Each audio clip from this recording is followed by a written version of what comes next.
Это не о слабости нашей, это о том, что мы в этот мир приходим, и он бывает таким непростым, что испытать депрессивное состояние – это естественно. Но не застревать в нем – вот это наше дело, чем мы и будем сегодня заниматься.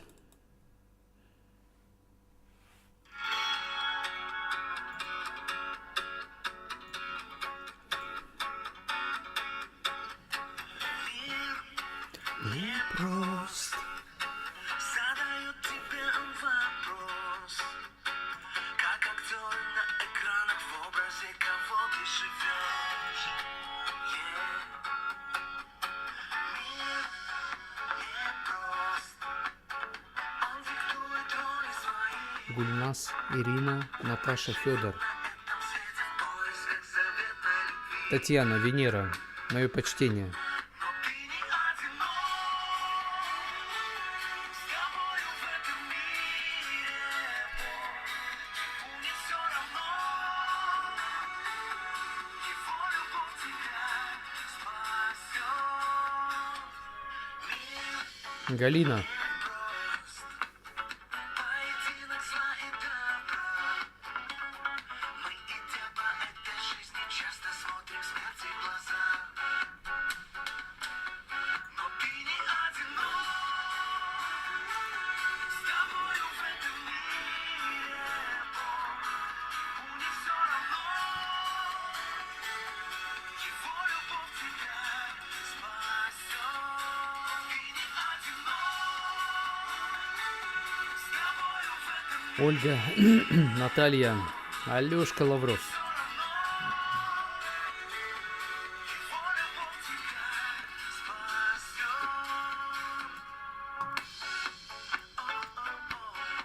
Евгений Солагаев, вижу.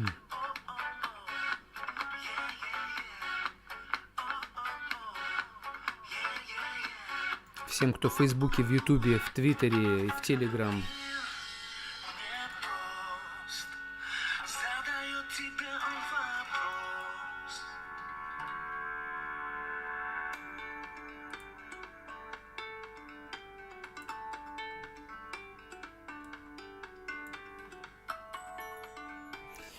Прямой эфир, день добрый, о депрессивных состояниях, вообще в целом о депрессии.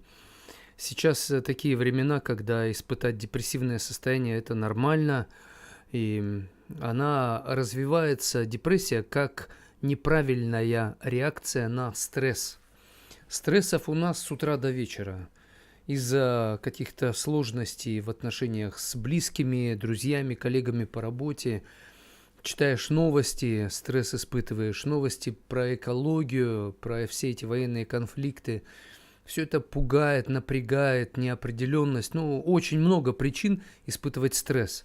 Стресс из-за того, что ты не знаешь, сможешь ли зарабатывать столько, сколько зарабатывал в прошлом году, позапрошлом. От тебя не зависит все. От нас что-то зависит, но не все. Из-за этого тоже испытываешь стресс.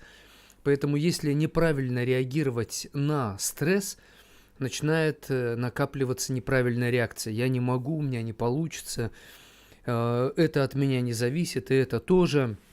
Я в этом мире никто, ну или кто-то, но такой незаметный винтик в огромном механизме. Я не могу изменить людей. Я и сам не знаю, как мне быть. В принципе, знаю, но прилагая усилия, не получаю нужный результат. И все это угнетает, давит. Ты не сдаешься, стараешься, пробуешь, но результата нет. И это мучает, изматывает, устаешь. У меня полно знакомых, которые являются очень сильными личностями, и они устают.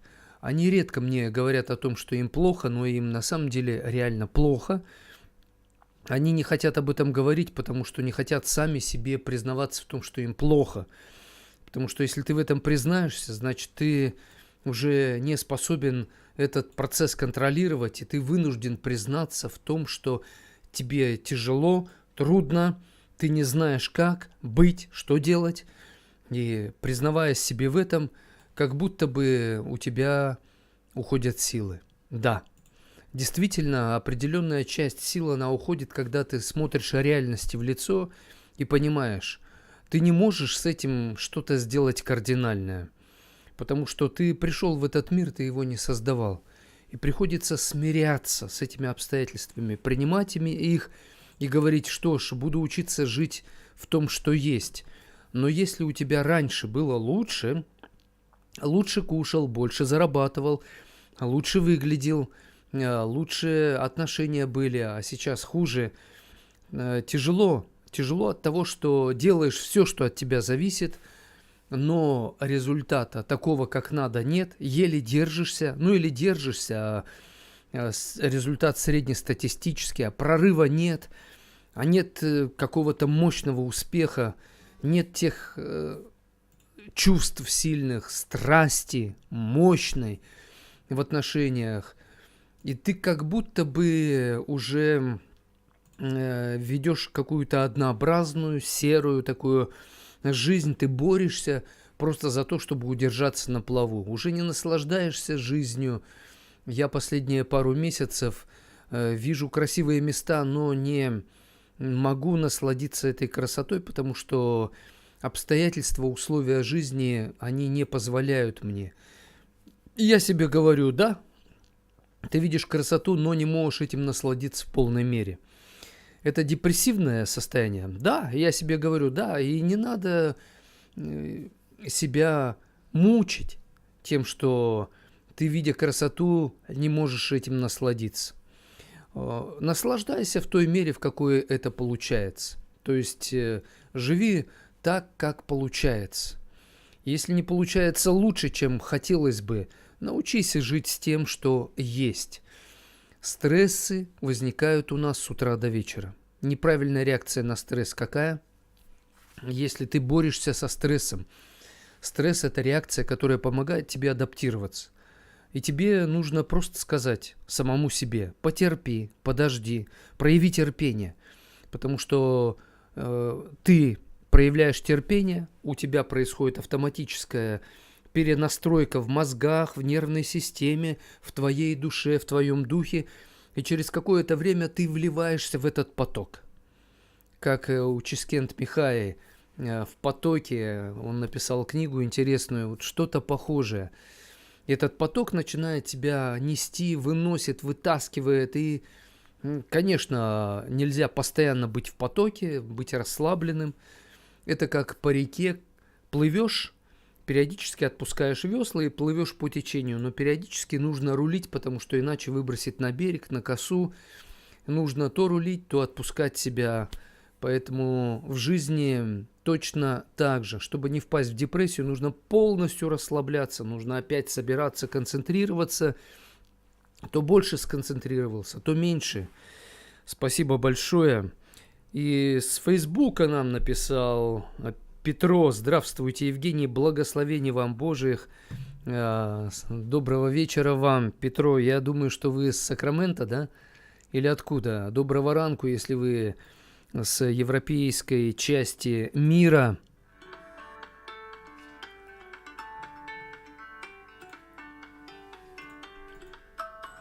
Мой вопрос к вам: как вы преодолеваете депрессивное состояние? Что помогает вам не застрять в депрессии, как в болоте?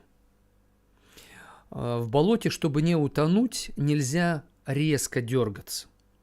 Нужно медленно, но постоянно двигаться. Постоянно, но медленно продвигаться. Посмотрите фильм «Апокалипсис». Мел Гибсон снял. Потрясающая картина. В ней есть сюжет, когда один абориген, он бежал от тех, кто хотел убить его, и внезапно для себя провалился в болото. Болото было не очень большое, но он стал погружаться и с головой.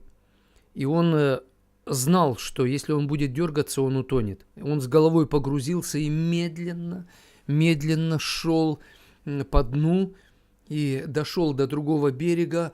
Голова появилась, он вдохнул всей грудью, спасся. Если бы он дергался, он бы не спасся. Но он проявил терпение и медленно, постепенно Вот так вот и в жизни. Чтобы не впасть в депрессию, нужно ослабить усилия, нужно перестать дергаться, но каждый день прилагать усилия, не, пусть небольшие, но постепенные. Эти усилия из элементарного: утром помолился, почистил зубы, что-то сделал простое на завтрак, работаешь, но без сверхусилий, выполняешь свои обязанности, и таким образом вы сможете пережить этот депрессивный период жизни, когда как болото трясина, а потом вам полегчает. Так, пишет нам Алексей: в детстве мы все лучше выглядели, несмотря на сбитые коленки. Куча друзей, девчонки на нас заглядывались, и мы в них влюблялись. Кстати, почему это происходило? Потому что мы особо не заморачивались, как мы выглядим в детстве. Сбитые коленки, да, какая разница? Главное — процесс. Чумазый ты или какой-то неказистый. Главное, ты в процессе.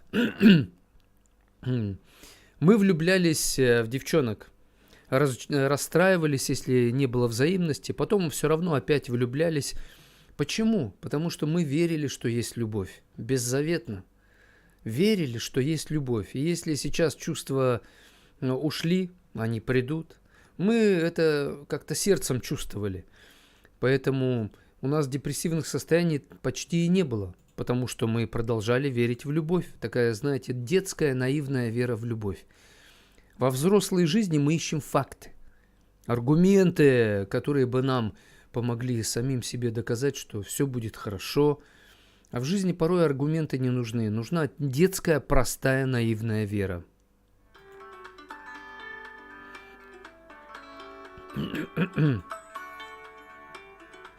Галина, доброе утро, передает: без депрессии. Хорошо. Но все равно депрессия бывает у всех у нас, или депрессивное состояние, точнее. В мире у большинства людей бывает от 6 до 10 серьезных депрессивных состояний в течение всей жизни. Поэтому напишите, что помогает вам преодолевать депрессивное состояние. Нина, доброе утро, желает. Галина пишет: заметила, многие мои знакомые, подруги, родные стали неулыбчивыми, грустными, уставшими от неутешительных событий своей жизни, хотя понимают все. Их можно понять. Надо уметь правильно грустить. Если плакать, то поплачьте. Если хочется повыть, повойте. То есть будьте естественными. Надо покричать, покричите. Но предупредите, чтобы люди не испугались, тех, кто рядом. То есть проявляйте естественные эмоции. Потому что без естественных эмоций вы не сможете управлять стрессом, который у вас есть. Все написанные книги о стрессе, их очень много. И кажется, все об этом сказано, все, что надо. Но берешь книгу, она написана на чужом опыте. Потрясающий опыт. Очень полезный, но это чужой опыт. Чтобы вы приобрели свой опыт и смогли выбирать правильные реакции на стресс, нужно быть естественным. Иногда так и надо прямо сказать своим коллегам по работе, близким: мне сейчас надо прокричаться, или сейчас я буду острый на язык, сейчас я буду, возможно, такой неудобной в течение 15 минут или до обеда. Проявите терпение, я приду в баланс, и будет легче. Но мне сейчас нужно быть настоящей самой собой, чтобы управлять стрессом, который у меня есть. Порой достаточно просто предупредить окружающих людей, люди понимают. Люди поймут, и люди дадут вам право быть самим собой и самой собой. Наталья, привет.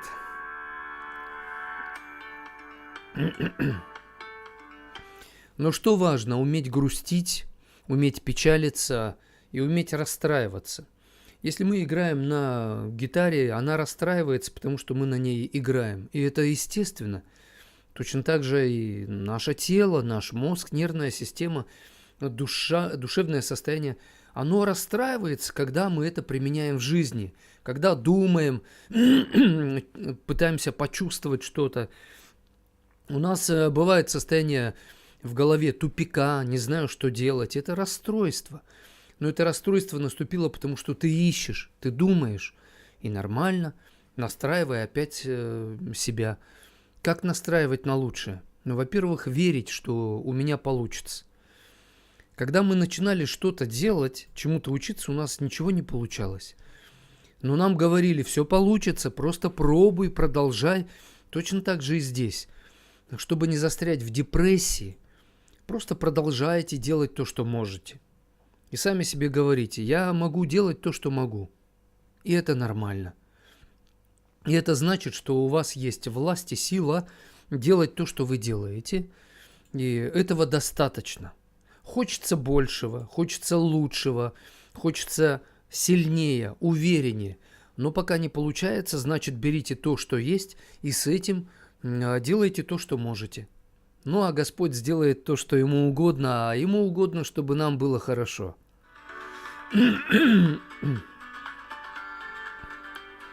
Денис пишет: приветствую. От депрессии помогает шпатлевание стен. Сейчас пойду работать. Кайфую от физической работы, и мозг ждет новых нагрузок с великой радостью. Ух ты, отлично. А Петро, оказывается, с Германии. Ого, гутен морген, Петро. Очень приятно. Который час у вас? Наверное, 5 утра, да, или 6 утра. Сколько времени разница с Германией?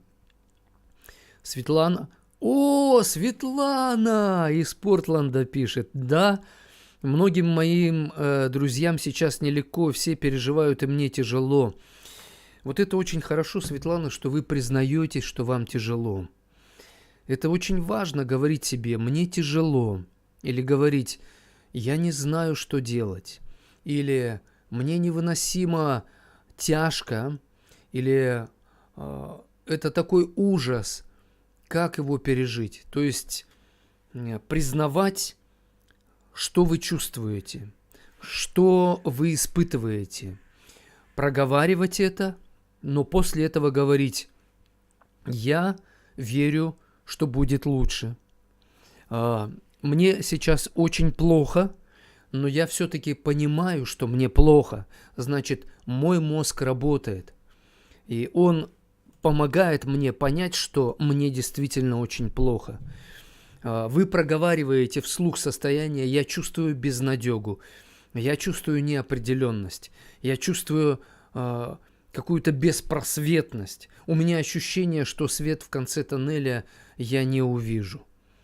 Когда вы это проговариваете, это нормально, но после этого говорите: так, мой мозг помогает мне понимать мое состояние. Значит, моя голова работает. Я чувствую запахи. Понюхайте цветы, какую-то еду, попробуйте на вкус. Вкусовые рецепторы работают, скажите себе: да, мой язык чувствует вкус, мой нос обоняет, чувствует запахи. Потрогайте себя, потрогайте вокруг предметы, которые вас окружают. Я это чувствую. Значит, мое тело работает. Моя душа находится в тяжелых переживаниях, но она это переживает. Слово «переживание» кажется негативное, но корень этого слова – жить. То есть пережить – это значит научиться жить в этих обстоятельствах. Пережить, то есть учиться жить по-другому, учиться просто жить, пережить, значит научиться жить в этих условиях, в которых мы находимся. Альбина из Иркутска, всегда помню, какую красивую прическу ты сделала моей жене, невесте перед свадьбой. У тебя вообще очень классная способность подстригать, Альбина, наша древняя знакомая. Спасибо, рад тебя видеть.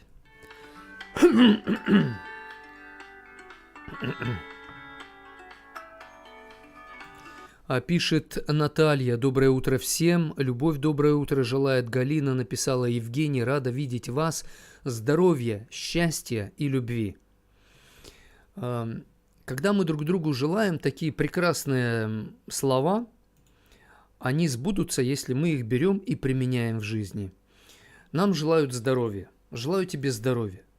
Но чтобы мы силу этого слова почувствовали, нужно вести здоровый образ жизни. Бороться с вредными привычками с утра, сделать что-то хорошее для тела, размяться. Вот я не успел отжаться, но во время перерыва между первым и вторым часом я это сделаю. 50 раз отожмусь, кстати. Представляете, да, мне 54 года, я за один раз могу отжаться 50 раз. Как-то недавно, в апреле месяце, отжался 70 раз за один подход. Это нечто, это супер круто. Галина пишет, желаю, желает счастья. Когда мы желаем кому-то счастья или нам желают счастья, чтобы это почувствовать, нужно себе сказать, счастье – это когда ты являешься частью чего-то созидательного, позитивного. И просто начни делать что-то созидательное для людей, что-то позитивное для людей. И постепенно ты начнешь чувствовать себя счастливым. Потому что счастье – это увидеть, почувствовать себя частью чего-то вот этого хорошего. Ну и любви нам желают. Чтобы почувствовать любовь, прям всем сердцем, нужно начать любить, то есть действовать. Любовь – это глагол, это в первую очередь действие, это усилие воли. Пишет нам аноним. 20 окей пожертвовал. Спасибо за пожертвования. Кстати, поддерживайте финансово наши трансляции, они благотворительные. И он пишет, аноним: Евгений, слишком много депрессии в жизни у всех. Даже Христос подвергся мучениям. Давайте жить без депрессии, люди. Нет, без депрессии не получится. Депрессия, депрессивность – это часть нашей жизни. Нужно от этого не бежать, нужно это пройти сквозь депрессивность, через печаль пройти, через тернии к звездам пролететь. То есть не надо этого избегать. Если это пришло, пройдите сквозь это. Научитесь жить в депрессивном состоянии. Только что я об этом говорил. То есть вам плохо, вам тяжело. Спросите себя, вы понимаете, что вам плохо? Да. Значит, в этом помогает вам ваш мозг. Значит, ваш мозг работает. Он не в депрессии. Да, ему тяжело работать, потому что вы хозяин своего мозга, вы в депрессивном состоянии. Но мозг работает на вас. Вы чувствуете запахи. Вы чувствуете тактильными прикосновениями, пальцами, телом что-то. Язык чувствует вкусовые рецепторы. То есть все это работает. И это значит, что ваши части тела, ваша душа не в депрессивном состоянии. Вы в депрессивном состоянии. И надо научиться жить.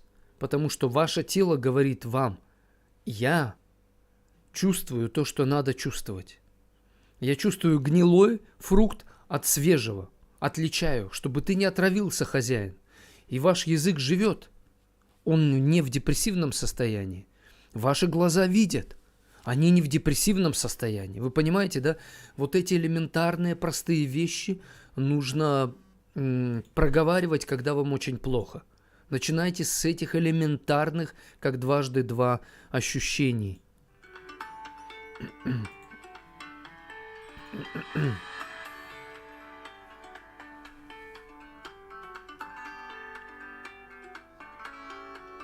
Пишет нам SX. Скажите, пожалуйста, почему человек, который мне нравится, все время говорит, что боится от меня, хотя я вижу, что он хочет быть со мной?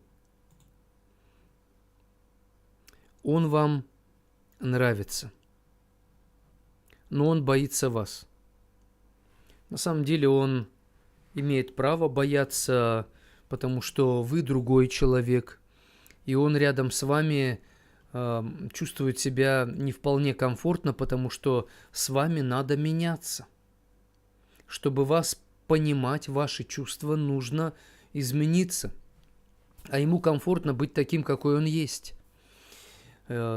Любовь всегда бросает вызов нам.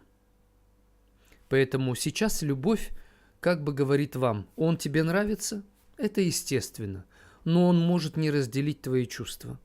Поэтому тебе нужно измениться. Что это значит? Нужно научиться понимать его, понимать, что он такой, какой он есть. И не надо его менять, подстраивать под себя. Дай ему свободу. Он имеет право ответить тебе взаимностью или не ответить. Этому учит любовь. Но для этого вам, SX, нужно измениться самой. Вы хотите удовлетворить свою потребность во взаимности. Но взаимность от него, как от мужчины, вы как женщина, возможно, не получите, потому что он не хочет отвечать такими же чувствами влюбленности по отношению к вам. Но он может ответить взаимностью по отношению к вам как человек, не как мужчина, просто как человек. Но вам не хочется от него взаимности как от человека, вам хочется взаимности как от мужчины. И тогда вам надо измениться. Научиться больше контактировать с ним как с человеком, а не как с мужчиной. Понимаете, да? Такой подход к этой проблеме.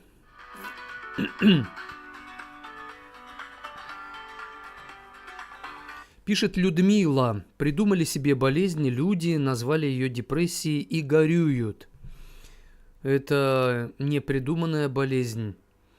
Это нормальное, естественное состояние депрессивности, уныние, печаль, горечь, обреченность, состояние обреченности. Это нормально, это естественно. Странно, Людмила, если человек не испытывает этих состояний. Это значит, что он какой-то неполноценный. Полноценный человек, он испытывает и боль, и страх, и депрессивность, и это все нормально. Главное, чтобы не застревать в этом состоянии.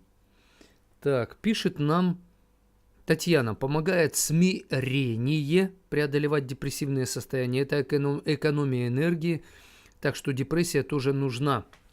Да, когда депрессивное состояние, мы начинаем экономить энергию. Например, нам хочется поспать подольше. Организм таким образом восстанавливается, чтобы мы не тратили лишние силы. Конечно, спать дольше, чем надо, нельзя. Вот я вчера в уставшем таком состоянии был, но я не стал себя перенапрягать. Сказал себе так: иди и отдохни, иди поспи часок. Я пошел и поспал, хотя мне это не свойственно.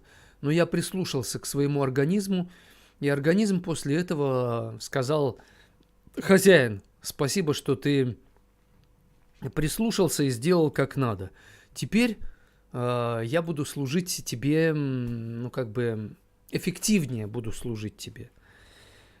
Пишет нам Лепан. Проблемы?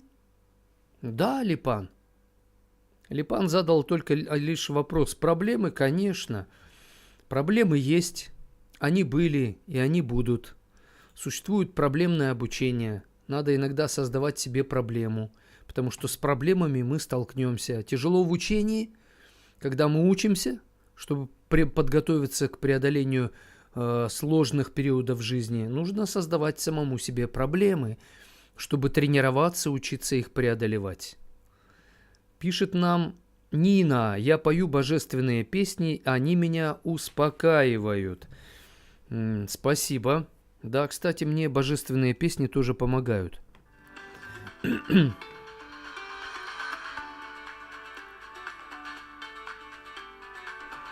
Например, когда у меня бывает депрессивное состояние, я пою песню из Псалма Давида. «Господи, к Тебе взываю, поспеши ко мне, внемли голосу моленья моего, когда я взываю к Тебе». И знаете, помогает, потому что я обращаюсь к тому, у кого есть силы, и кто сильнее всего плохого, тяжелого и безнадежного в этом мире.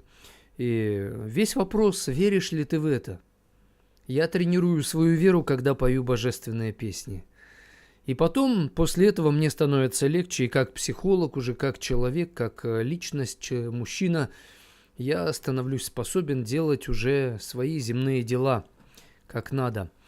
Так, у нас перерыв. Мы уходим на музыкальную паузу, вернемся. Мой вопрос остается к вам. Что помогает вам преодолевать депрессивные состояния?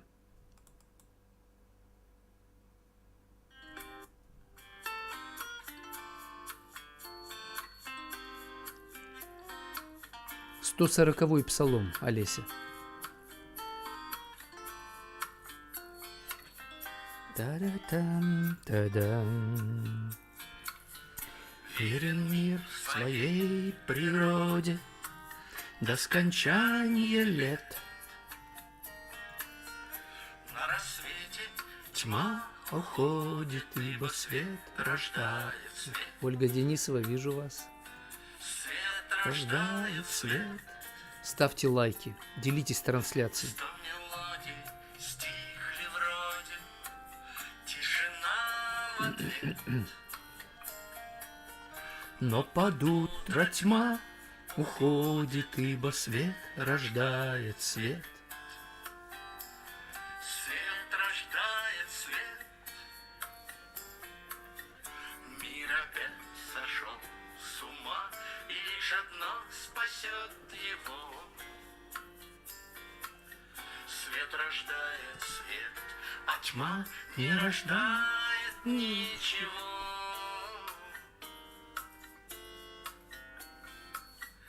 На небесный пароход выпал нам с тобой билет.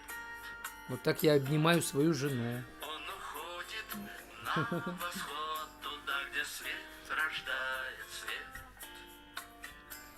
Свет рождает свет.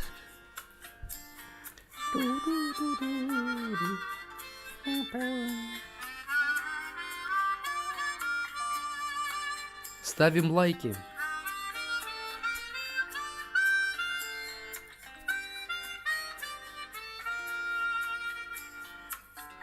Мир опять сошел с ума, и лишь одно спасет его.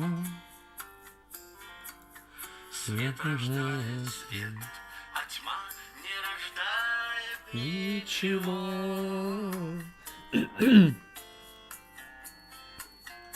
на небесный. Пароход выпал нам с тобой билет Он уходит на восход, туда, где свет рождает свет. свет рождает свет.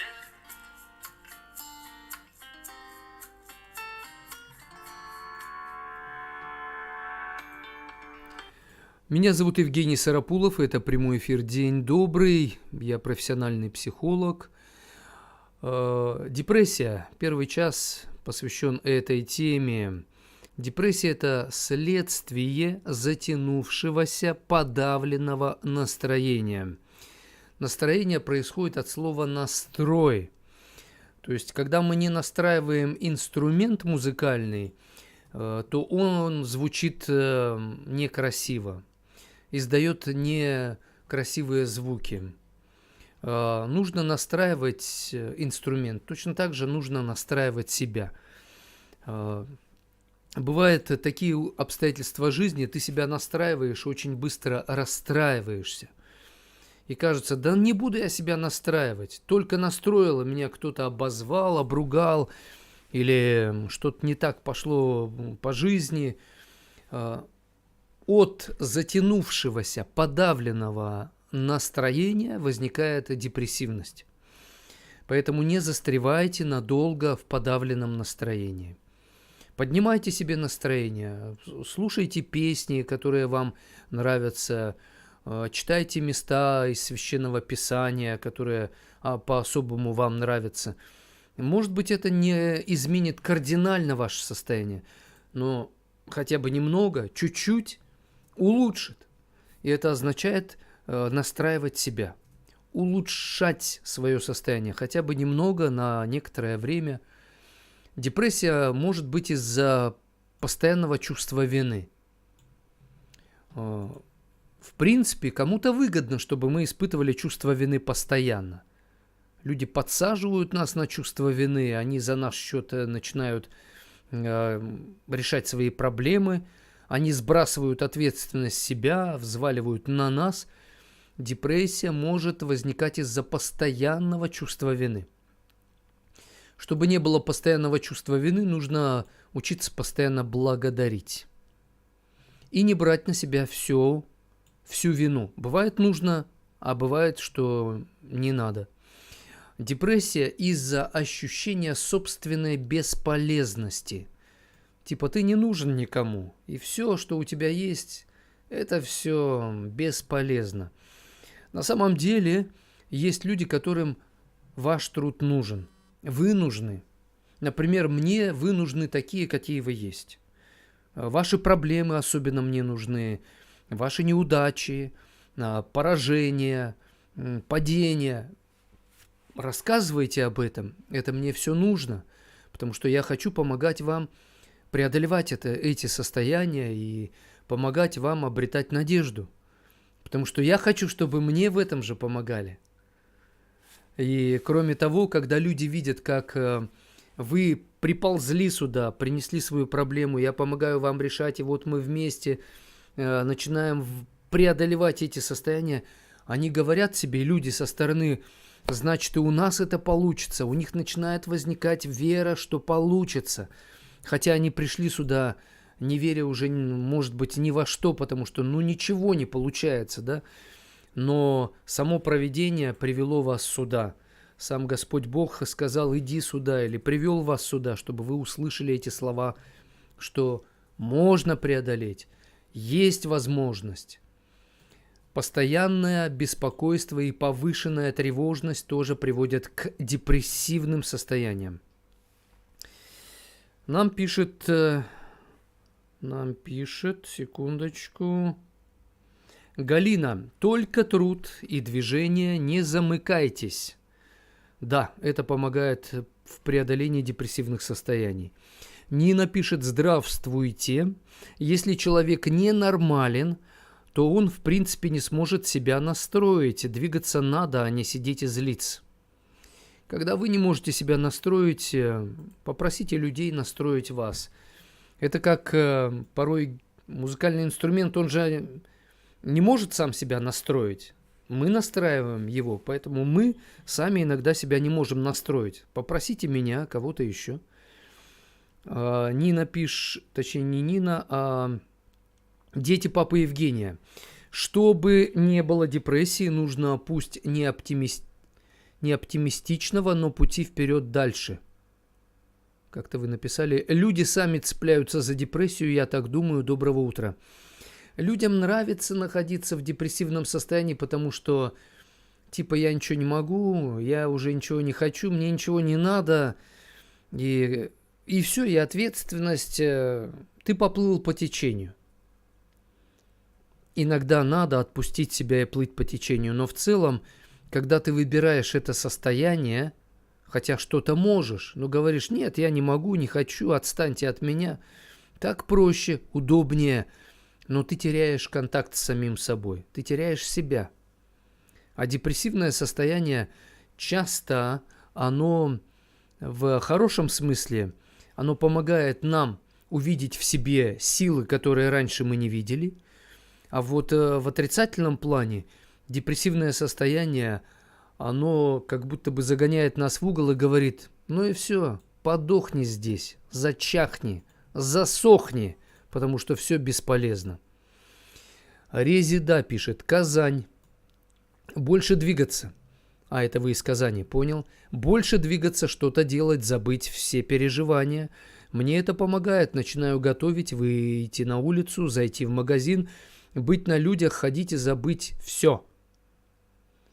Хорошо, спасибо. Из Ютуба Яна пишет. Добрый день, спасибо за бесплатную психологическую помощь. Спасибо и вам. Действительно, я бесплатно, как профессиональный психолог, помогаю со вторника по четверг с 7 до 10:30 по московскому времени. Записывайтесь на платные консультации индивидуальные, приобретайте мои курсы по восстановлению отношений, по преодолению панических атак, депрессивных состояний. Кстати, у меня есть очень мощный курс о том, как преодолевать депрессивные состояния. Курс на 3,5 часа примерно, 9 или 10 этапов включает в себя. На каждом этапе полезные упражнения. Вы проходите от этапа к этапу и начинаете чувствовать себя лучше, потому что там очень все расписано последовательно, практично. Работаете, выполняете упражнения и учитесь управлять депрессивными состояниями. Пишет нам Виктория. Доброе утро. Когда мне плохо, я молюсь и пою хвалу, и на душе становится легче и прекрасно. Спасибо за актуальную тему. Отлично. Да, когда вам плохо, учитесь благодарить Бога и славить Его за то, что Он есть, за то, что вы можете к Нему обратиться и получить поддержку. От этого точно станет легче. Елена из Израиля. Шалом, Елена. Всем хорошего дня она желает. Очень приятно. Петро из Германии пишет. Счастье – это найти себя. А себя я смог найти только тогда, когда нашел Бога, а вернее сказать, Он меня нашел. Счастье – это когда мы начинаем верить в Него, потому что Он и является источником счастья. А Денис пишет, ну и потом каждый день делать нечто новое, это освежает, хотя бы менять маршруты в городе. Да, то есть изменить то, что вы можете изменить, сделать то, что вы можете. Почему человек в депрессивном состоянии находится и не выбирается из него? Потому что он не может сделать то, что он хочет. Прошу прощения. Ты не можешь сделать то, что ты хочешь. Потому что то, что ты можешь сделать, это не создает ярких изменений. Но в депрессивном состоянии нужно просто делать то, что ты можешь. Вот что можешь, то и делай. Потому что от тебя не требуется сейчас сверхусилий. То, что можешь, то и делай. Но делай это. Делай. И хотя нет результата, главное сейчас продолжать держаться на плаву. Ты не видишь берега, и кажется, все твои усилия бесполезны, потому что сил мало. Ну так и не надо прилагать титанические усилия. Делай то, что можешь. И постепенно у тебя будет формироваться выносливость, терпение, а у терпеливого человека много разума. И у тебя появится такой разум, который поможет тебе увидеть возможности, которых ты не видел, а они были. Пишет нам Ганна. Доброе утро, Евгений. Вот показывать людям не хочется, а только при разговоре какой-то вопрос выбивает из колеи. Вчера шла на работу, потеряла дорогие часы, подарок сына, слезы целый день. Антидепрессанты не помогают. Как, Евгений, с этим справляться? Пожалуйста, подскажите. Вы потеряли часы, но вы не потеряли свою жизнь. Вы потеряли что-то важное и ценное, но у вас есть возможность прийти к нам, получить поддержку. Вы нас не потеряли. Вы понимаете, да? Вы потеряли часы, и, может быть, это для того, чтобы вы не держались так сильно за эти физические символы. Когда мы очень сильно держимся за свою машину, за что-то материальное, а потом это у нас ломается, пропадает, у нас это воруют. Порой Бог это допускает, чтобы мы не держались за что-то в этом физическом мире, потому что все, что в этом мире есть, оно временное, оно пройдет. Надо держаться за то, что является вечным. И, может быть, эта ситуация в вашей жизни, Ганна, произошла, чтобы вы задали себе вопрос, а почему я держусь за временное так сильно? Не надо так сильно держаться. Галина пишет, я выхожу из депрессии, выключаю телевизор, телефон, никаких сообщений, спасаюсь сном. Могу пролежать и день, и два, и три, а потом как будто отдохнула и вперед. Занимаюсь своими обычными делами, появляется радость жизни. Отлично. Да, надо просто взять себе какой-то перерывчик, а потом опять вперед. SX пишет, а я просто хожу на улице, долго хожу, пока не устаю. Да, иногда усталость помогает нам выйти из депрессивного состояния. Надо просто устать от движения. Можно устать от того, что ты лежишь, но надо уставать от движения, от активности. Будьте активны, хотя вам, может быть, этого не хочется делать, но нужно, чтобы у вас возникла усталость от какой-то физической или интеллектуальной, или эмоциональной активности. Отлично. Татьяна пишет, счастье – это здоровье, и если о нем не говорят, значит оно есть. Спасибо. Алексей пишет, у меня уже давно все так плохо, что никакой депрессии нет, и это уже норма и воспринимается с улыбкой. То есть вы стали закаленным, да, прошли, прокоптились. Лариса, доброе утро, с Германии передает. Очень приятно, Лариса, спасибо. Светлана пишет, я после расставания с мужем до сих пор в депрессии, вроде отвлекаюсь, голова как будто в тисках, сама ушла от него. Человек не меняется и не хочет, простила и отпустила, потом возвращал. Тут я уже не через розовые очки смотрела. Понятно, спасибо, что поделились своим опытом. Кто-то написал, не знаю, как звать, пишет, как с мужем жить, очень ревнует и трепет нервы. Мы общаемся с друзьями, и он ревнует к другу. Вот и я ему говорю, что он неуверенный в себе мужик, просто жаль, 18 лет коту под хвост. Сделайте так, научите его ревновать вас, то есть ревновать – это контролировать вас. Научите его делать это правильно.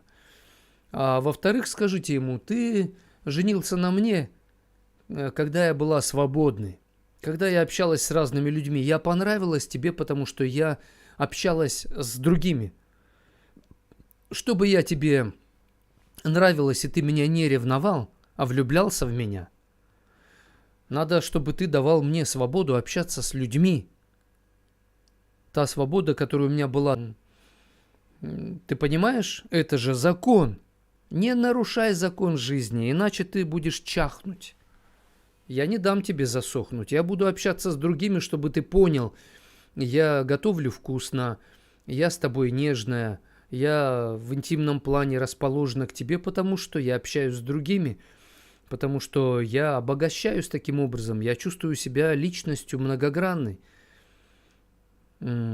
Светлана пишет, я вылечилась сама, вышла с этой депрессии. Это хорошо. Раиса пишет, часто общение с занудой мужчиной приводит к депрессии. Есть такое. Веселая музыка поможет, пишет Медуз.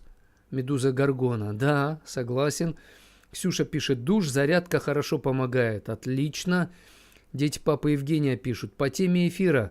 Отдаю все лично Господу. Он всегда помогает. Молитва.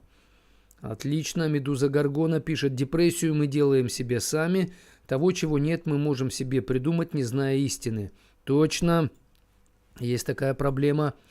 Ксюша пишет, кто хочет, пусть плачет, а мы не будем. Жизнь прекрасна, пусть плачут тот, кто не оценил. Но я все-таки за то, чтобы плакать. Это нормально. Ксюша Сибирячка. Это она была. Валентина пишет, а у меня не бывает депрессивного настроения.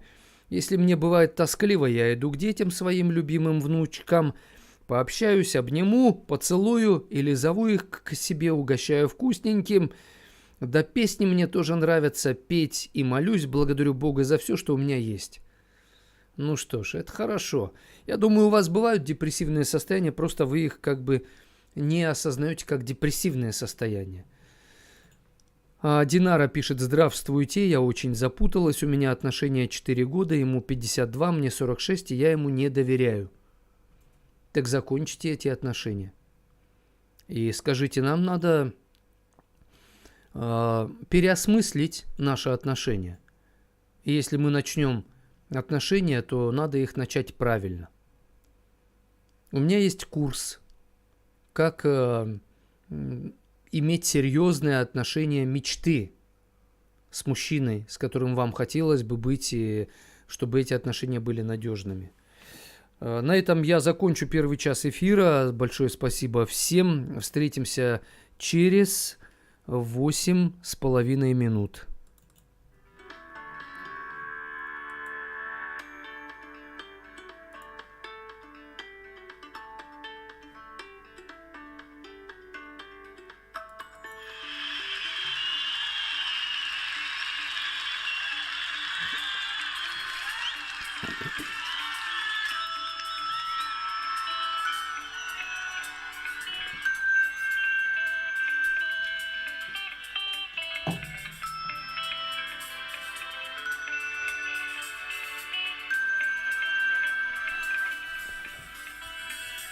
Все отвалит, и мудрый говорит, каждый костер когда-то догорит. Как я и обещал, Золу развеет без следа. Но до тех пор, пока огонь горит, каждый его по-своему хранит. Если беда и если холода,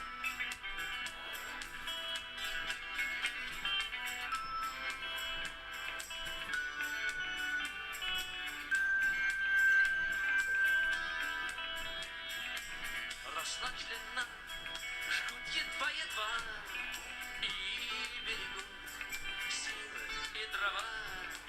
Зря не шумят и не потеплись. Но иногда найдется вдруг чудак. Это еще не все дорешено, еще не все разрешено, еще не все погасли краски, еще не жаль огня. И Бог хранит меня. Тот был мне, кто свой огонь сберег, он обогреть их уже не мог, но без потерь дожил до теплых дней. Ах, ты был неправ, ты все спалил за час, и через час большой огонь угас, но в этот час стало всем теплее. еще не все дорешено, еще не все разрешено, еще не все погасли краски дня, еще не жаль огня. И Бог хранит меня.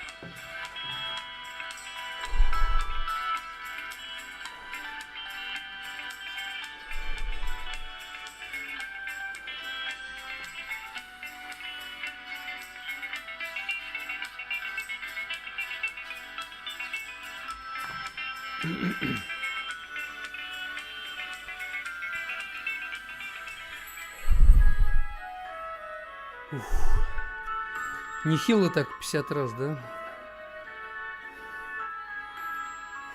Вот видите, можно. И в таком возрасте. И еще, видите, одышки нет. Супер. Смотри, какая красота, ей невозможно. Можно наглядеться. Ты не целуй ее в уста, ты прикоснись к ней только сердцем. Смотри, какая чистота, Чистота. ее ничто Устал? не очерняет. Не сильно. Наивность белого листа от пустословия спасает.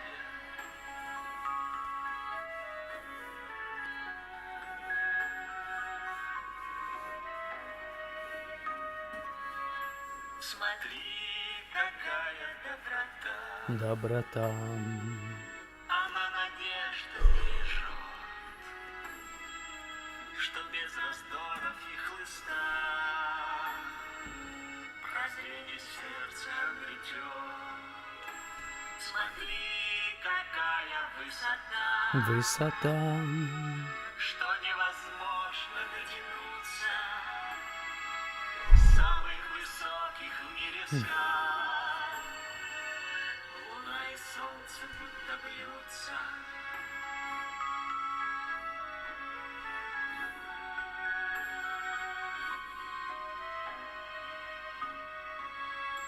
смотри, какая нагота, что невозможно не смутиться. Душа открытая в цветах, и ангелы поют, как птицы. Смотри, какая полнота, не донести, не расплескав, но не коснется пустота того, кто любит, все отдав.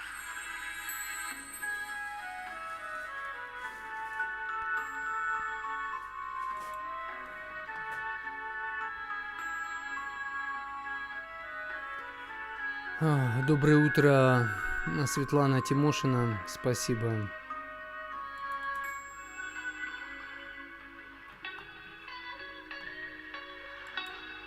Вау.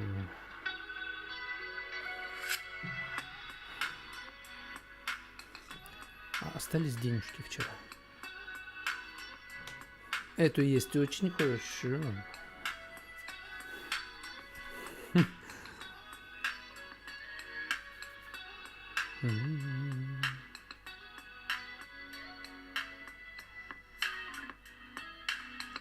О, я думаю, так.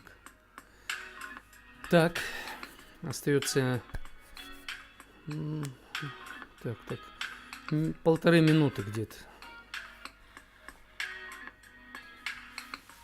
до начала 2 часа. И спасибо, что ставите лайки, это очень важно, это продвигает трансляцию. Спасибо.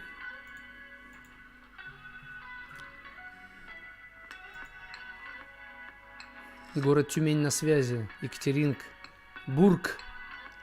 Угу. В городе дождь.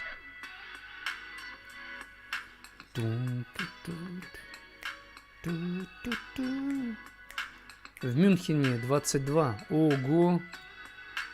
Лето полным ходом. А что ж будет в июне и в июле, если сейчас 22?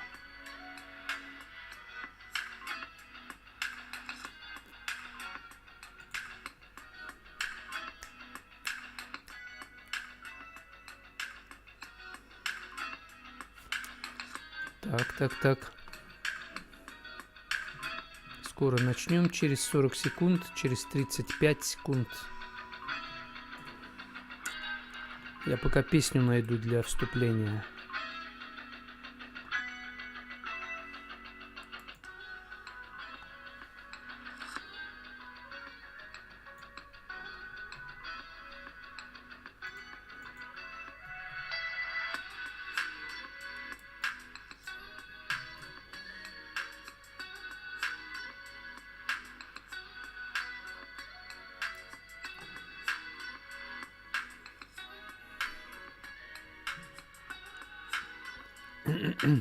О, ну поехали. Прямой эфир, день добрый, я ведущий Евгений Сарапулов, профессиональный психолог. Хочу все исправить, но чувствую, шансов нет. У вас было такое в жизни? Хотите все исправить, но такое чувство, что уже бесполезно, шансов нет. Очень тяжело, правда? Вы хотите, вы готовы, а ощущение, что шансов уже нет. Все, как будто бы все уже бесполезно. Что бы ты ни делал, какие бы усилия ты ни прилагала, уже все бесполезно. Вот как, да? Как с этим быть? Как Как преодолеть это состояние, когда кажется, что уже бесполезно? Хочу все исправить, и тебе говорят, да уже все, время твое вышло, шансов уже нет.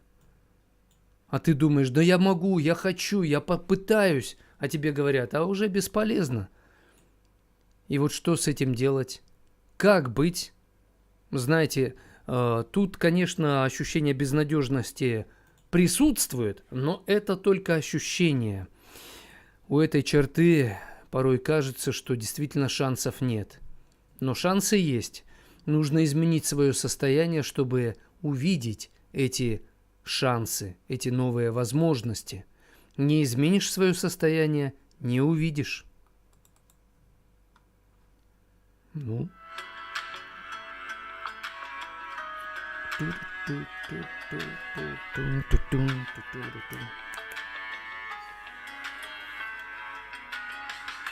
Люба. Оказались у черты, где нет понятия Тия и ты. и так не хочется сейчас об этом. И друг от друга уходить, что на прощание говорить, для этого не надо быть Поэтом. одни, в которых ты и я. Мы прогуляли их О, вот так любя лучше. и наслаждались лишь собой, как в танце. Но потеряли по пути простые чувства и найти.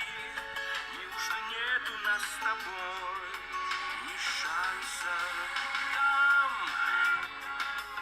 у черты почти разорванная нить.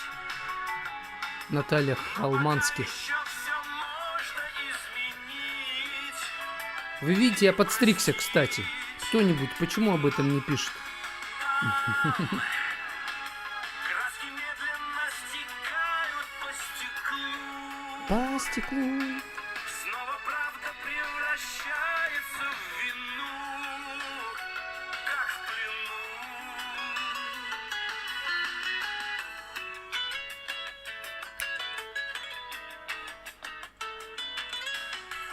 Мы оказались у черты, где неформально я и ты. И есть надежда избежать финала.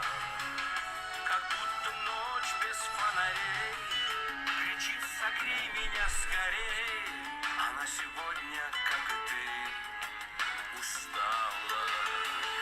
А было время ты и я, от января до января, а за окном волшебные качели.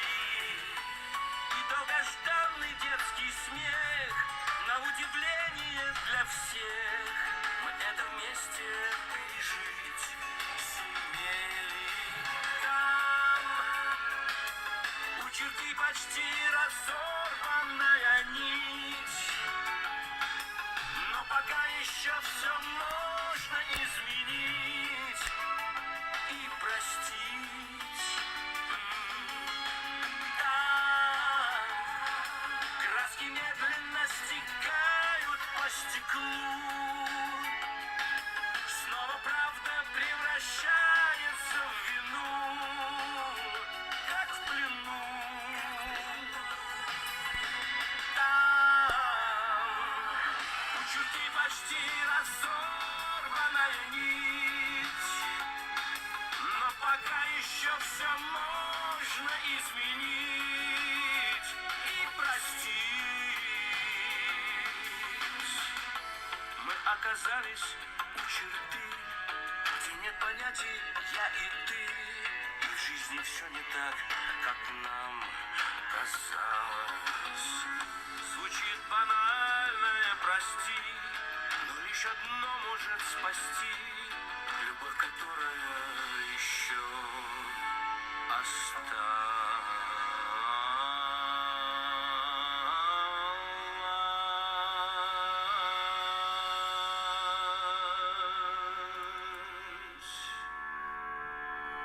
Супер. А у нас от Яны сообщение. У меня были отношения, в которых чувства были только у меня. Партнер принимал меня по причине удобства. Я пыталась быть максимально полезной для того, чтобы хоть как-то быть вместе. В итоге я поняла, что больше так не могу. Я ушла. Как теперь в этом состоянии понять и принять, что нужно сделать, чтобы отпустить человека? Его нужно от себя просто отрезать. Потому что вы в зависимости находитесь от него. Причем эта зависимость, она вас делает все более слабой, уязвимой. Не просто отпустить, отрезать. Потому что Яна прикипела, привыкла к нему, позволила собой пользоваться. Партнер принимал меня по причине... А он был таким, каким он хотел быть. А она под него подстраивалась. До такой степени, что в итоге поняла, что так больше не может, ушла, как теперь в депрессивном состоянии понять и принять, что нужно сделать, чтобы отпустить, отрезать, переболеть. То есть не думать о том, чтобы с ним восстановить отношения. Потому что эти отношения с ним, они сделали вас уязвимой, слабой. Он вас обесценивал. Такие отношения вам точно не нужны. Вам надо понять, почему вы в эти отношения вступили. Почему вы пытались понравиться ему, были удобны для него. Вы делали усилия, которые не надо было делать. Потому что он не отвечал взаимностью, он просто пользовался вами. И в этом случае вы делали себя, сознательно такой непривлекательный. Когда человек любит, он ценит. Когда он ценит, он дорожит. Когда он дорожит, он дает вам свободу. Потому что закрытая система, она чахнет, она умирает. Система должна быть открытая. Поэтому, простите, что я такое слово использую в качестве параллели, провожу система. Человек – это такая сложно организованная система. Поэтому, Яна, надо переболеть, нужно перестрадать, перемучиться, пройти сквозь ломки. И тут очень важно извлечь правильные уроки, почему вы в эти отношения вступили. Потому что эти отношения вам не нужны были. Но вы все-таки вступили в эти отношения. Где-то вы себя обманывали, потому что он пользовался вами. Ему было с вами удобно. Вы подстраивались под него настолько, что это стала игра в одни ворота. Но вы сами сознательно, добровольно пошли на это. И это, в принципе, не проблема. Все мы ошибаемся, все мы падаем. Тут важно извлечь именно правильные уроки. Когда вы эти правильные уроки извлечете, вы почувствуете уверенность в себе и в своей способности по-новому начать отношения. Потому что порой то, как было, уже не должно так продолжаться. Надо по-новому. Его изменить невозможно, но себя вы можете изменить. Наталья Ансимова, привет, Наташ, как дела? Как жизнь твоя? Марина пишет, Евгений, вы подстриглись. Ну, наконец-то кто-то написал об этом. Людмила пишет, а во сколько вы встаете, что в 7 утра бодрячком? Я встаю в 5:30 утра. Алена пишет, ничего не хочу делать, даже дома прибираться, что мне делать? Когда вы не хотите, не делайте. Но вот это вот «не хочу», не позволяйте этому вас на несколько дней управлять вами. Бывает, я не хочу, а делать надо. Но надо немного делать. А так, вы не хотите дома прибираться. Приберитесь в одной комнате. Во всем доме не надо. И не требуется. Потом приберитесь в другой комнате на следующий день. И это вам под силу. Но у вас нет желания, а зато есть сила воли. Скажите себе, я немножко, но уберусь. То есть что-то чуть-чуть, но делайте. Потому что если вообще ничего не делаете, это действительно повергнет вас в состояние уныния такого, из которого потом будет невозможно выбраться порой без посторонней помощи. Мы заметили, но стеснялись спрашивать, пишет Марина. Ну вот, об этом меня тоже можно спрашивать. Фануса пишет, когда мне плохо, я включаю вас и слушаю, мне помогает. Очень приятно. Слава Богу. Галина доброе утро желает, пишет, я живу гражданским браком уже 18 лет, но он мне изменил. Я простила его, но сейчас он втайне опять с ней. Перезваниваемся. Как мне быть? Скажите, пожалуйста. Он вам изменил, потому что вы в гражданском браке, потому что он на себя не взял ответственности быть верным вам. Гражданский брак – это отношения, в которых мужчина не берет на себя ответственность быть 100% верным вам. Гражданский брак – это просто его согласие жить с вами. Но он не подписывал. Если мужчина любит свою женщину, он будет заключать с ней договор, засвидетельствует это перед всеми, подпишет, все сделает, чтобы убедить вас, что он действительно вас любит, вас ценит. И порой вот эти вот бумажки, да, ну, кто-то говорит, а что, без бумажки нельзя, что ли, любить друг друга? Да, конечно, можно. Но бумажки, все эти юридические соглашения, подписи, это все нужно для того, чтобы мы защищали сами себя от своих слабостей, от своих корыстных, греховных мыслей. Потому что себя надо тоже держать в узде, в границах. Мы не настолько идеальные и совершенные, чтобы обходиться без вот этого кнута со стороны. Свидетельство о браке, вот эта юридическая бумага, документ, это нужно для человека, который, для мужчины особенно. Мужчине нужны границы. Я, например, знаю, что меня надо продолжать учить, воспитывать, хотя я большой дяденька уже, потому что мне нужен контроль. Порой я сам себя не контролирую, потому что сам себя обманываю, хитрю. Мы слабые люди, мы грешные. Нам нужны эти ограничения, нам нужен этот контроль.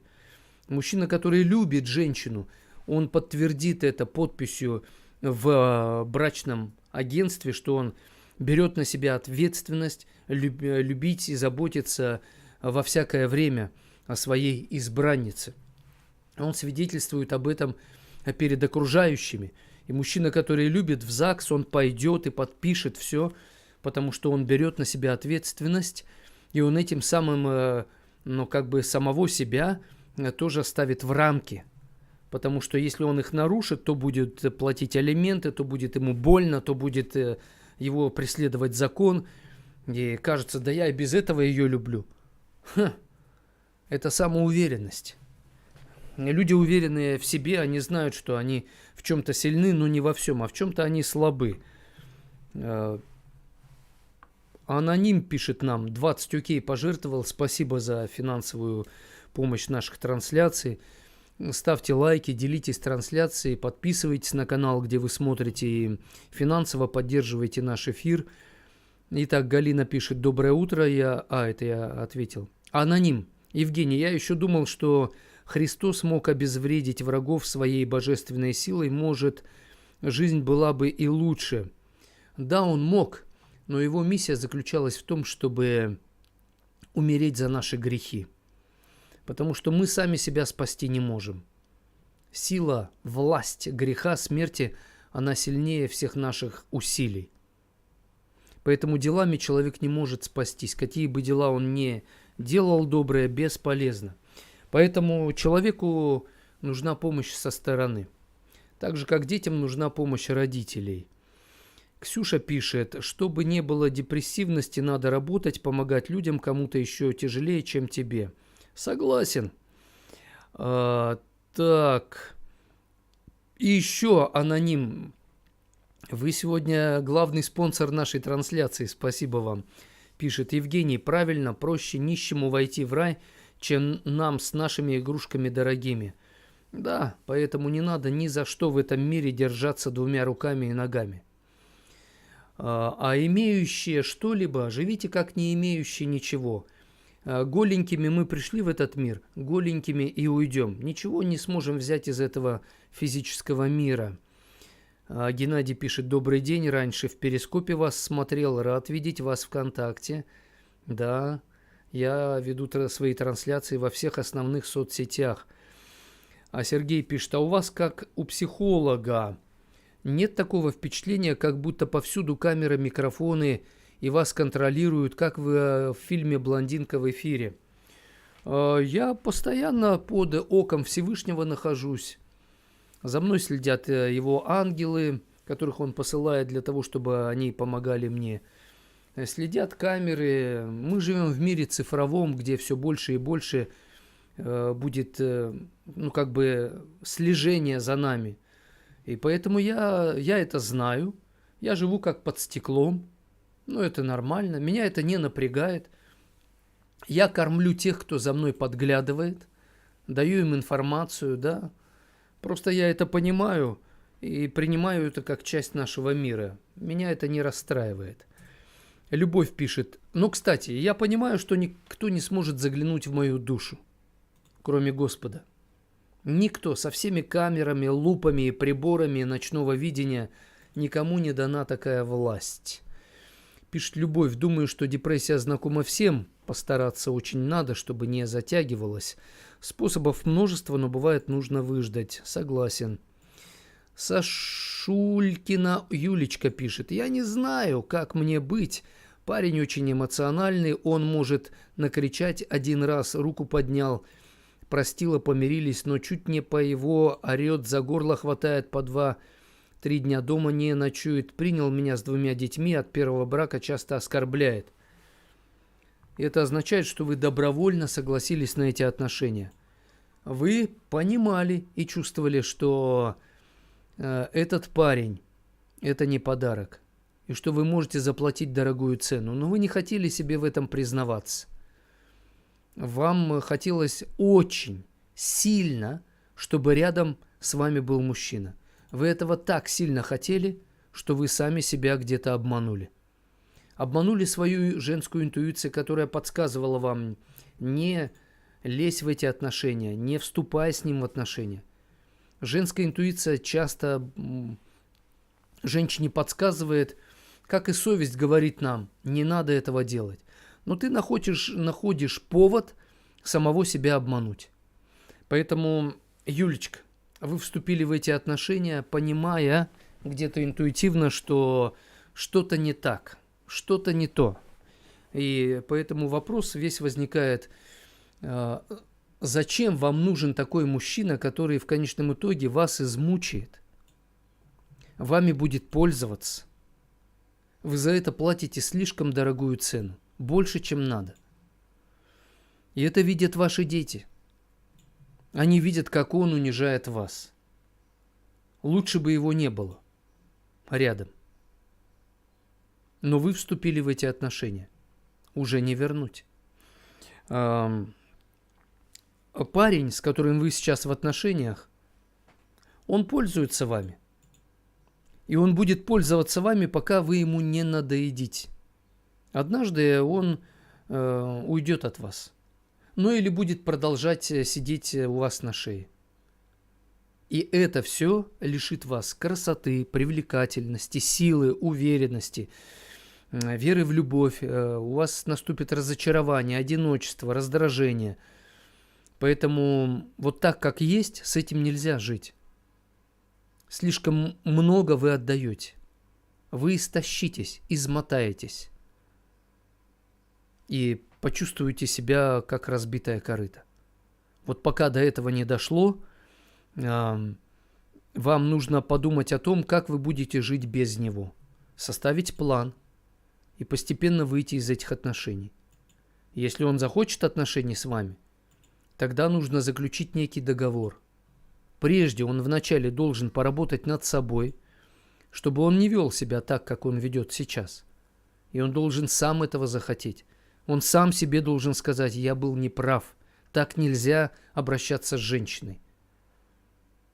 И если он этого пожелает, тогда он может правильную работу над собой провести, и тогда появится шанс. Пишет Рафик, если лучший друг предал, что делать? Предают лучшие друзья, но лучший друг, если он действительно лучший, он честно признается в том, что он не прав, он попросит прощения, он попытается сделать все, чтобы исправить свое состояние. Если он не будет признавать свое предательство, не будет работать над собой, значит, он не настоящий друг. Настоящие друзья, они предают, но они исправляются. У Христа были настоящие друзья. И Христос когда-то своих учеников, перед тем, как его схватили и распяли, он им сказал: «Я уже не называю вас рабами, я называю вас друзьями, потому что я вам открыл все, что передал мне Отец Небесный». И он их уже считал друзьями, он знал, что они его друзья. Но он знал, что они его предадут, оставят, все до единого. Однако он им сказал: когда вы придете в себя, когда вы осознаете все, я молюсь сейчас о вас, чтобы ваша вера окрепла. И когда они предали его, а потом осознали все, а потом вернулись, они стали действительно очень надежными и крепкими. И они стали намного надежнее, чем были до того. Настоящие друзья проходят через эту боль предательства. Не все. Но настоящие друзья после этого становятся еще более крепкими. И, возможно, они больше уже не предают. Вот так.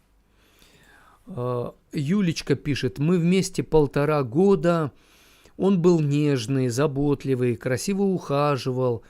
Съездил на вахту на 2 месяца, изменился очень резко, стал пить, оскорбляет, он живет в моей квартире, возможности уйти у него нет, он сидел за ДТП со смертельным исходом, я его ждала, он по УДО вышел, и все, тюрьма его сильно изменила. Ну что ж, вы должны были знать, что тюрьма изменит его и в худшую сторону, и в лучшую. Но лучшая сторона не проявилась. Поэтому не надо было вступать с ним в отношения. Но вы вступили в отношения. И теперь надо вам, конечно, понимать, что придется терпеть боль, придется тяжело, потому что просто так он вас не отпустит. И вы, скажем так, попали в ловушку, из которой вы сами не выберетесь.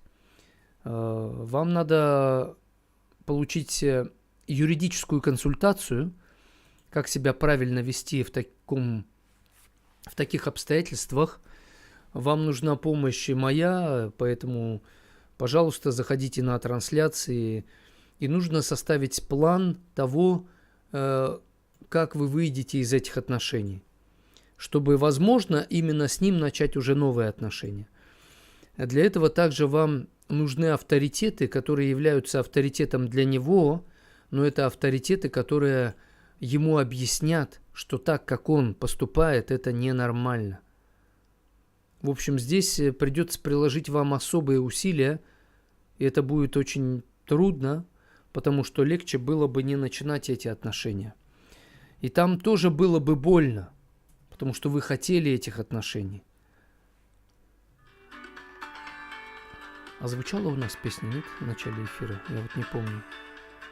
По-моему, нет, да? Нет? Во втором части. Да? Был, да, все-таки? Угу.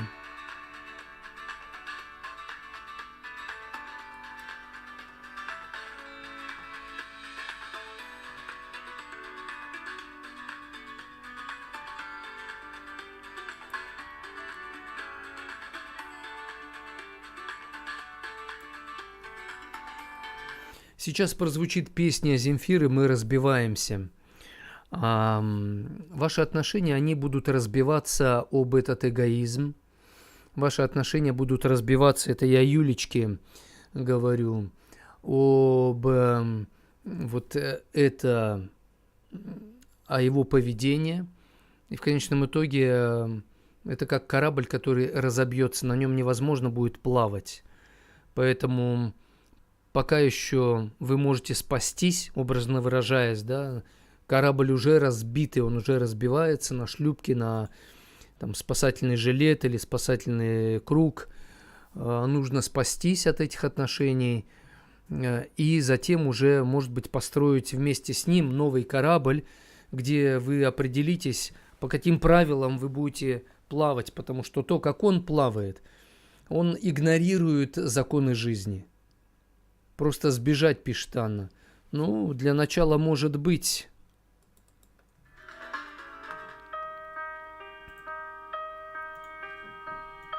Мы разбегаемся по делам. Земля разбивается Пополам. Смотри меня, смотри в меня.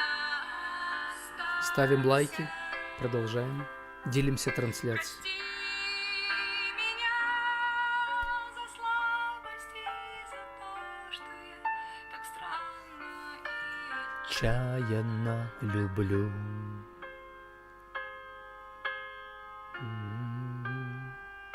вздох сожаления на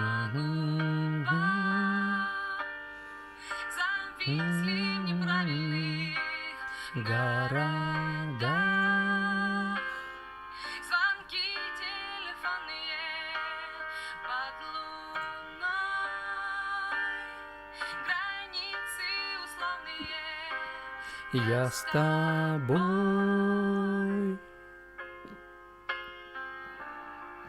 Смотри меня, смотри в меня, останься.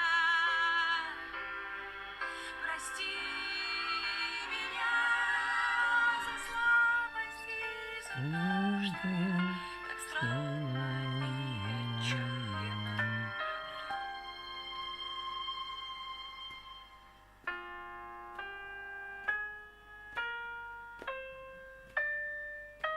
Мы разбегаемся По делам. земля разбивается Пополам. вздох Сожаления. зависли в неправильных городах. Звонки телефонные под луной, границы условные. Я с тобой. Мы разбегаемся по делам. Земля развивается пополам.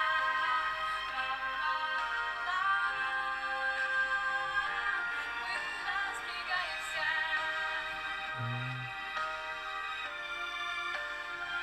Земля развивается.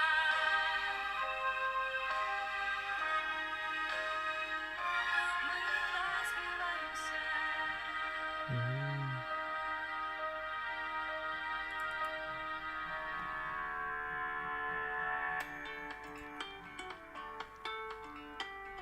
Прямой эфир, день добрый. Я ведущий Евгений Сарапулов, профессиональный психолог. Для тех, кто впервые на трансляции, работаю психологом 28-й год. Началась моя карьера профессионального психолога с октября 1993 года. Работал 12 лет преподавателем психологии в университете педагогическом. И начиная с 2005 года на вольных хлебах, как фрилансер. Пишет нам день... Так, секундочку. Вот та Юлечка опять, вот та же самая, да, у нас сегодня с вами много рассуждений.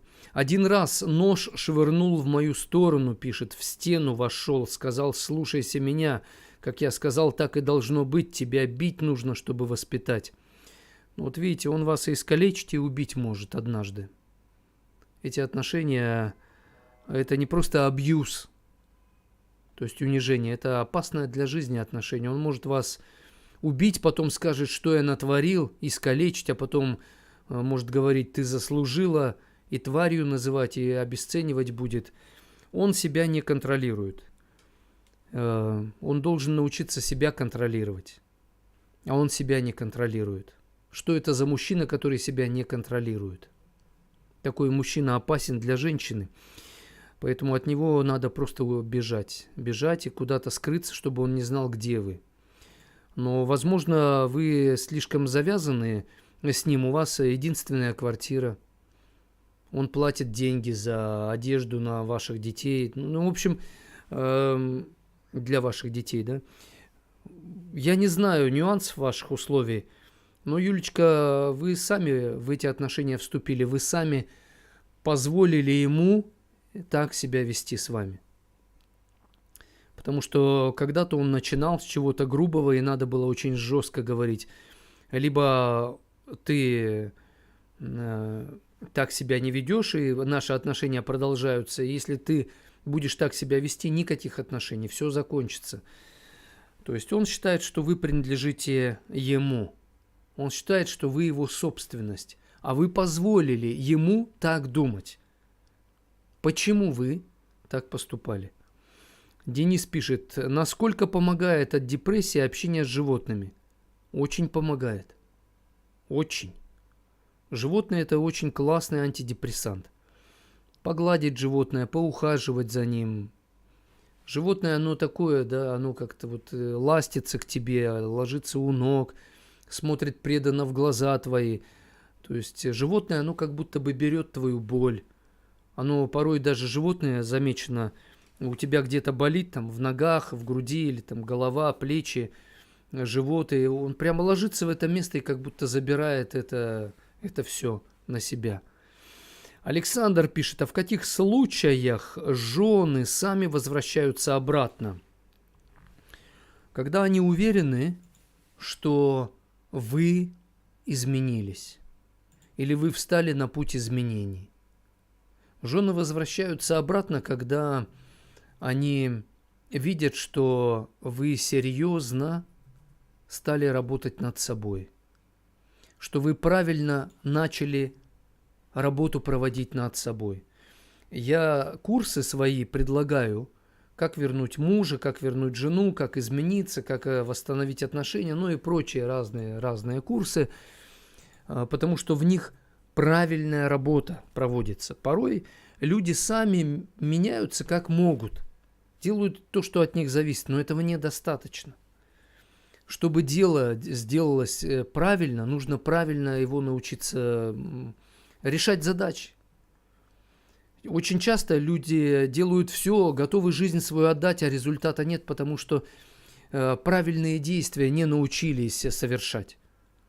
Я профессиональный психолог, я знаю, какие правильные действия. К тому же я еще и верю в Бога, да, знаю, как работают 10 заповедей, как вообще духовный мир работает, духовные законы.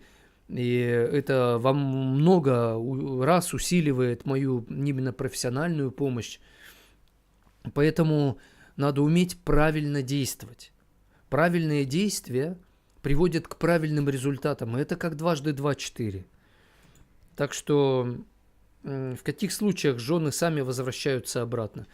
Бывает, они возвращаются, потому что думают, ну, может быть, стало лучше. Бывает, женщина как бы обнадеживается и считает, ну, я вернусь, он это оценит, и он изменится, а он не меняется. Чтобы женщина вернулась и все стало лучше, чем было, мужчине нужно над собой поработать, провести именно правильную работу. Тогда у женщины появляется вера, уверенность. И тогда она способна вам помочь. Когда мужчина правильную работу над собой проводит, женщине легче ему помогать, потому что она чувствует, что помогает ему так, как надо. Когда мужчина меняется в таком любительском варианте, то и женщина, она вроде бы ему помогает и в то же время не уверена. а нужна ли эта помощь, а правильно ли она помогает. И это все такое зыбкое, понимаете?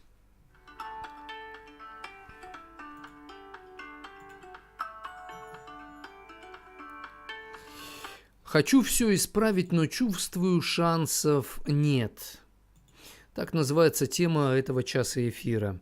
Олеся именно на эту тему реагирует так. Смотря в чем шансы. У меня есть, но никак не доберусь до них. А если вдруг рядом, то не всегда пользуюсь шансами. Реально нелегко. Какие-то преграды на пути постоянно. Поэтому шанс – это как сварить что-то. Вначале нужно правильно воспользоваться шансом выбрать правильные продукты для приготовления еды, не испорченные. Затем нужно правильно приготовить эти продукты к жарке, варке, парке. Затем третье. Нужно в правильной последовательности начать варить это все. И четвертое. Нужно вовремя остановить эту варку. И все нужно делать правильно. То есть на каждом этапе есть свои шансы. И этими шансами нужно правильно пользоваться. Точно так же в отношениях. Отношения состоят из нескольких этапов. Влюбленность, страсть, взаимодействие, дружба, ну и прочее, да, то есть проблемы, преодоление проблем.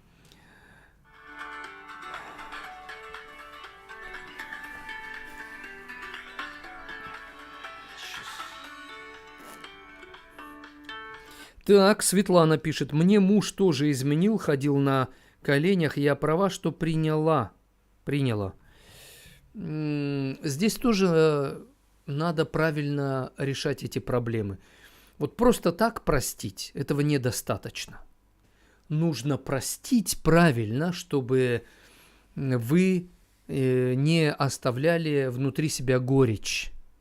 Она всегда есть после измены, и горечь, и боль, и что-то еще негативное, оно остается. Процесс прощения – это как процесс правильного исцеления. Если правильно не лечить человека, то он и не вылечится. Если правильно не лечить человека, то у него что-то, например, после травмы срастаются кости не так, сухожилия, и он такой перекособоченный. Поэтому нужно правильно, чтобы кости срослись, правильная физиотерапия была проведена, и тогда человек восстанавливается правильно и полноценно дальше может жить. Вот точно так же и здесь. То есть нужно научиться правильно прощать, а потом строить с ним правильные отношения. Потому что после измены, конечно, он уязвим. Он изменил, и он уже вкусил запретный плод. Запретный плод сладок? Да. Но потом он приносит очень много горечи, плохого чего-то. И что после этого надо? А вот надо так освободиться от этой зависимости. Он в зависимость попал. Потому что запретный плод, он был сладок, и он испытал приятные чувства. Когда я во время индивидуальной консультации говорю об отношениях с тем, кто предал или вы предали, всегда спрашиваю, а что вам нравилось? Не надо мне обо всем рассказывать, может быть, вообще не надо рассказывать, что вам нравилось в отношениях интимных, сексуальных с тем, с кем вы изменили, с любовником и любовницей. И человек говорит, да, вот кое-что нравилось, или рассказывает именно что. И я говорю, вот это вам нужно как раз оставить. То есть это самая главная проблема, то, что вам нравилось.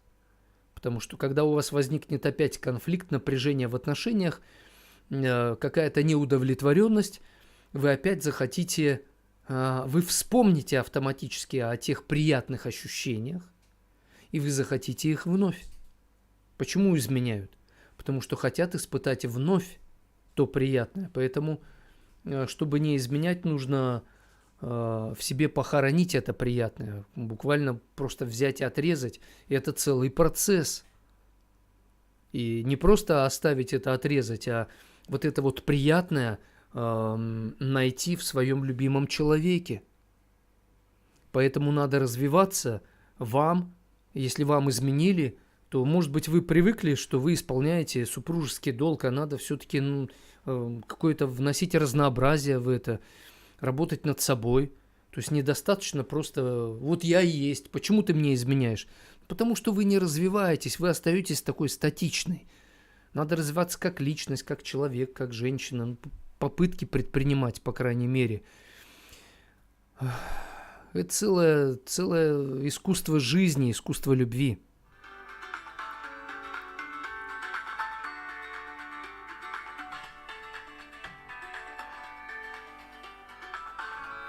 Нина пишет, ничего не надо разбирать, видишь, что человек не ценит вас, все, пока. Я не согласен с вами, Нина. Человек может не ценить, потому что его не научили. Вот вас, например, Нина, чему-то не научили, и вы не цените, потому что вы просто не научены.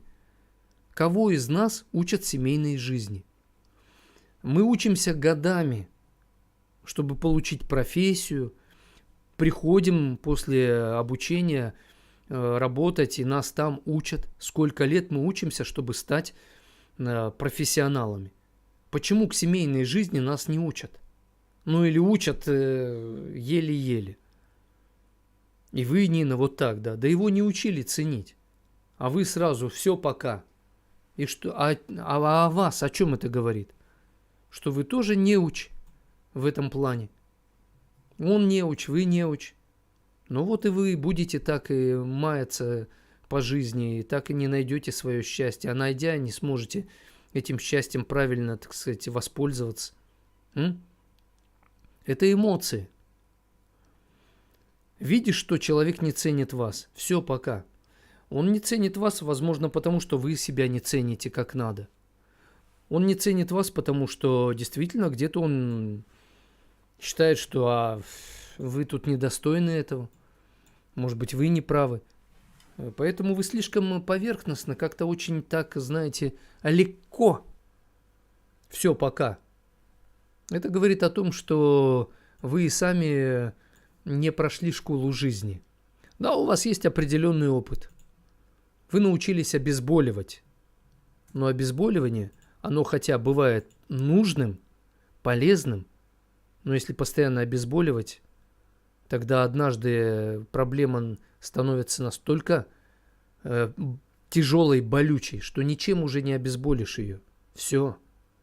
Наступает просто смертельный исход.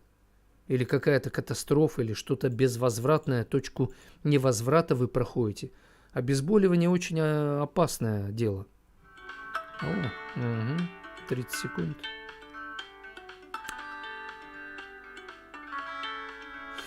Этот час прямого эфира у нас будет уже заканчиваться, и мы продолжим нашу трансляцию.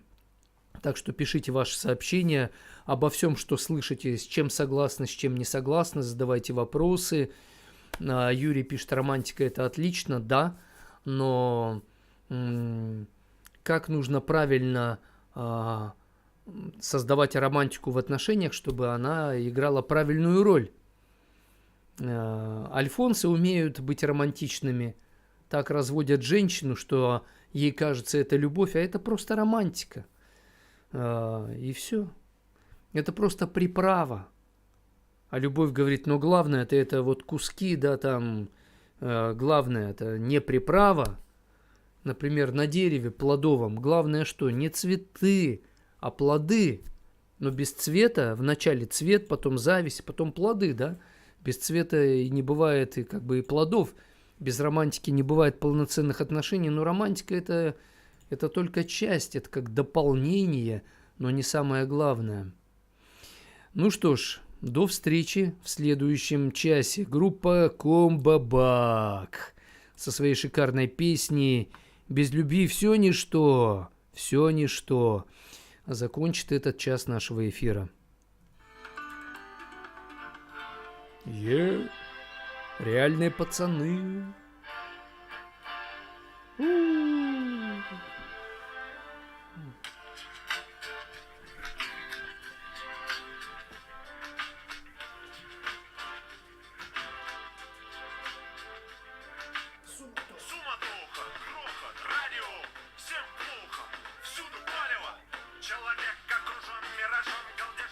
повсеместным чужим багажом. Ничего не понять, то ли радоваться, то ли рыдать. Невозможно принять этого потока гнилой информации, который враг отравляет мою нацию. Все завернуто так, что не поймешь никак, кто тебе ближний, кто тебе враг. Говорит президент про кризис, финансовый кризис. Телевизор выключись. Без любви нам не выжить никак. Она как маяк среди мрака, флаг это так. Без нее лишь безумие и тоска современного человека. Даже самые лучшие качества без любви ничто, без любви, даже если я скуплю все начисто, без любви все ничто. Даже самые лучшие качества без любви ничто, без любви, даже если я скуплю все начисто, без любви все ничто. Я был обязанным и исполнительным, без любви я стал раздражительным. Я был справедливым и строгим, без любви я стал жестоким. Я был алчущим правды, братан, без любви я стал критикан. Я был воспитанным, а не диким, без любви я стал булликом. Ум без любви сделал меня хитрым, чтобы поспевать за общим алгоритмом. Изловчиться, под себя погребсти. Ум оказался сильнее совести. Ум подсказал, что надо быть приветливым, улыбчивым, хорошим, вежливым, а стал лицемером. Без любви, потому что даже самые лучшие качества без любви ничто, без любви, даже если я скуплю все начисто, без любви все ничто. Даже самые лучшие качества без любви ничто, без любви, даже если я скуплю все начисто, без любви все ничто. Уже 50 отжался. Идея гуманизма без любви доведет до фанатизма. Вера в то, что справедливо льется кровь, распинала на кресте любовь. Стремление к корыстному превосходству без любви доведет всех до скотства. Дай ему власть, он станет насильником, компетентным, неуступчивым критиком. Богатство сделает жадным, глухим к другим, таким неприятным. Честь и достоинство извратятся, высокомерием и бунтом обратятся. Так дано много, так легка трата. Возлюби Бога, полюби брата. Так уж Всевышний создал, мы люди, никогда дышим, а пока любим.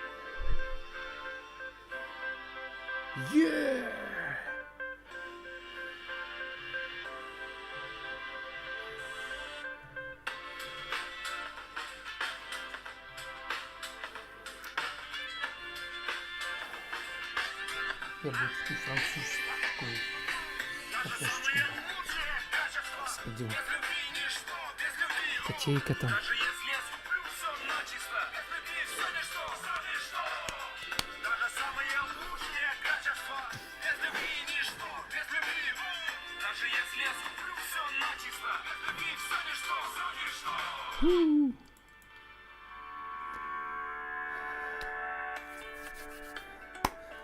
Так, через 5 секунд начинаем следующий час. Моща.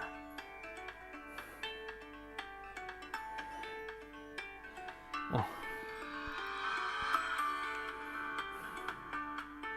Отключаю On-Air. Включаю запись. Да. Какое сегодня? 11 мая. Окей, good.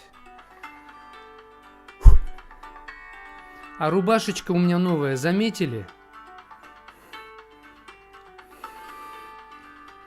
Кто-нибудь заметил, что у меня новый цвет рубашки, вообще новая рубашка?